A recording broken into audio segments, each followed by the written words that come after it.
Nilabas na ng FIBA ang bagong ranking for men's basketball.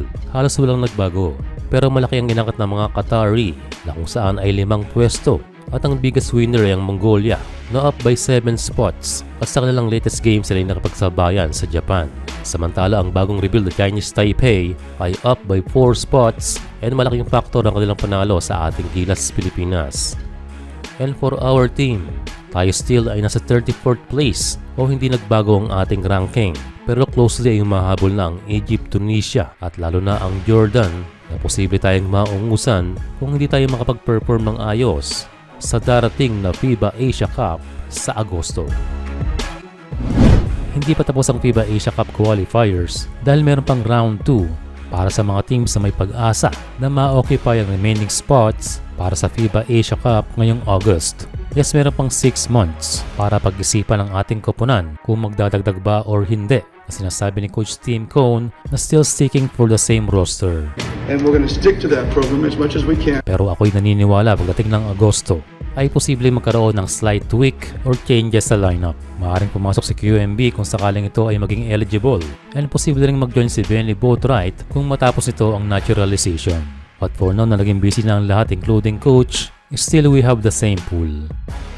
And speaking of Asia Cup, ay magkakaroon ng panibagong draw sa April na kung saan ay makakaalaman na kung sino nga ba ang makakabracket ng Pilipinas. From the start ay gusto ni Coach Tim Cone na tayo maging top finisher sa grupo. And ibig sabihin nun ay maiiwasan natin ang strongest team na katulad ng Australia. But for now ay hopefully ay mapunta tayo sa mas magaang team para mataas ang chances sa mag-advance sa next round. Pero sa nangyaring losing streak ng ating Gilas Pilipinas, ay mas importante ang mas magandang preparation dahil nagkaroon ng butas ang ating program at ito ay ang pagkawala ng malaking piece ng ating opensa at depensa na si Kai Sotto. Well, tinalakayan ng isang Chinese Taipei media and nakalawag sila nang hindi maglaro si Kaiju. Pero sila ay aminado na nasa atin pa rin ang size advantage na hindi raw natin nagamit sa game na yon. Yes, meron daw tayong AJ Edu at Junmar Fajardo. Pero ang dalawang player daw na nabanggit ay hindi ganoon ka-threatening sa ilalim or sa low post. Minsan daw pinapasa ang bola or late or defended na bago dumiskarte.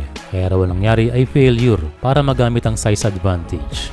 And kahit raw walang Kai Sotto ay pinilit pa rin ang triangle tactic ni coach na isa raw naging big failure or kinaya ng koponan ng Chinese Taipei. So isa raw tactical play or nangibabaw ang coach ng kabila na isang Italiano na veterano sa European basketball. Pero gusto kong ipaalam ng Chinese Taipei na meron talagang dapat i-adjust ang Pilipinas. And this is a constructive article para mag-improve tayo of playing without Kai Sotto.